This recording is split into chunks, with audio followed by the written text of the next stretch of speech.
बिस्मिल्लाहिर्रहमानिर्रहीम। उम्मीद है काश्तकार भाइयों आप खैरियत से होंगे। गंदम की फसल के अंदर बहुत सारे काश्तकार भाइयों का सवाल होता है कि नाइट्रोजन आप जो है वो कब पूरी कर दें। नाइट्रोजन की मिकदार अगर आप ज़्यादा डालते हैं तो आपकी गंदम की फसल जो है वो गिर जाती है, वक्त से पहले गिर जाती है। और जब आपकी गंदम की फसल वक्त से पहले गिरती है तो इसका मतलब ये है कि आपकी 5 से 7 मन या 10 मन फी एकड़ जो पैदावार है वो कम हो जाती है।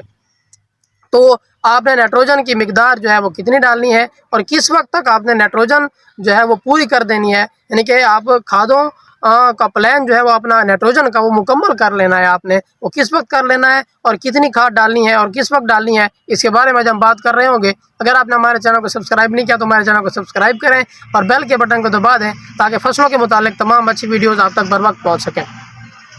गंदम की फसल के अंदर नाइट्रोजन की बहुत ज़्यादा जो है वो ज़रूरत होती है।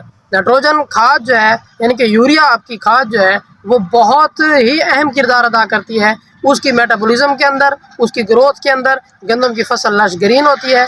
ये तमाम किरदार जो हैं ये नाइट्रोजन के होते हैं। फास्फोरस भी ठीक होती है, अच्छी होती है, लेकिन जो नाइट्रोजन है वो सारे मेटाबॉलिज्म जो है उसमें अहम किरदार अदा कर रही होती है।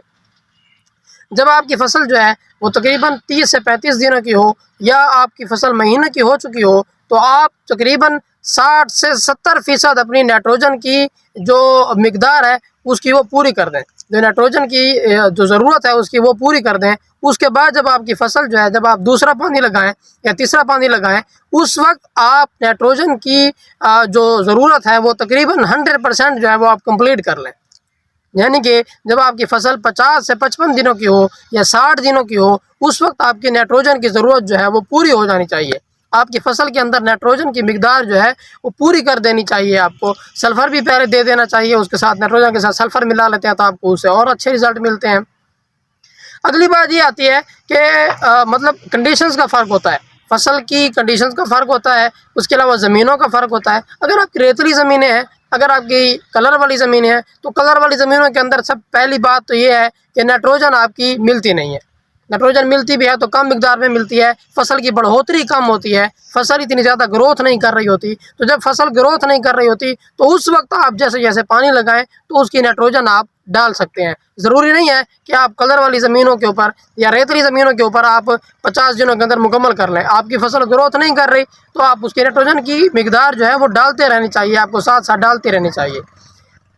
ये नहीं है कि मतलब आप उसकी मिकदार को मुकम्मल कर लें, यानी कि अगर आपकी फसल ग्रोथ भी नहीं कर रही आप कहते हैं कि मैं 60 दिनों के अंदर बस मैं इसकी मुकम्मल कर लेता हूँ, ऐसा बिल्कुल नहीं करना।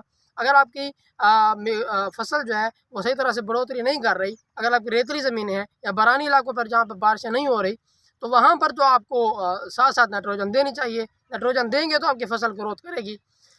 लेकिन ऐसी ज़मीनें जिन्होंने अपनी तमाम खादें नीचे मुकम्मल कर ली हैं, ज़मीनें भी अच्छी हैं, नीचे 2 DAP डाल दी हैं, सल्फेट ऑफ पोटाश साथ डाल दी है, तो उनको अगर वो कहते हैं कि हमारी 60 मन फी एकड़ पैदावार आए तो उनको अपनी 60 दिनों तक नाइट्रोजन की कमी या नाइट्रोजन की ज़रूरत जो है वो पूरी कर देनी चाहिए। क्योंकि जब उसके बाद जब वो नाइट्रोजन डालेंगे तो उनकी फसल जो है वो गिर जाएगी। जब फसल गिरेगी तो उनकी 7 से 8 मन या 5 से 7 मन उनकी पैदावार जो है वो कम हो जाएगी। तो वो 60 मन फी एकड़ की पैदावार वाली रेस से जो है वो बाहर हो जाएंगे। तो मतलब उनको नाइट्रोजन की कमी 7 दिनों तक मुकम्मल कर लेनी चाहिए। बाकी जो क्राइसिस के अंदर चलते रहते हैं, जिनके पास पैसे नहीं होते तो मतलब कि हाँ भी बाद में डाल देंगे नाइट्रोजन, तो वो फिर बाद में नाइट्रोजन डाल सकते हैं। तो खुलासा ये हुआ कि आप कंडीशंस के मुताबिक नाइट्रोजन की कमी को दूर करें।